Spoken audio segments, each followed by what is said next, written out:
Duit simpanan yang banyak ni diibaratkan macam ais. Kalau tak simpan di tempat yang betul, ia cair perlahan-lahan tanpa kita sedar. Ramai pesara lega bila terima duit KWSP, gratuiti atau pambasan. Tapi dalam masa yang sama ada satu perasaan takut. Takut duit cepat habis, takut nilai makin mengecut, takut belanja ikut emosi. Sebab itu pesara yang bijak akan alih sebahagian duit besar kepada emas 50 gram, 100 gram atau 250 gram. Bukan sebab nak kaya cepat, tapi nak kekalkan nilai hidup. Bila duit besar menjadi emas, boleh nampak 3 efek. Pertama, nilai lebih kebal inflasi. Yang kedua, tak mudah dibelanjakan ikut nafsu. Dan yang ketiga, simpanan lebih stabil untuk 10 hingga 20 tahun akan datang.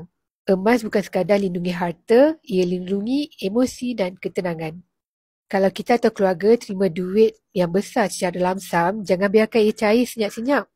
Alihkan sebahagian kepada emas bernilai besar, biar nilai hidup kekal terjaga.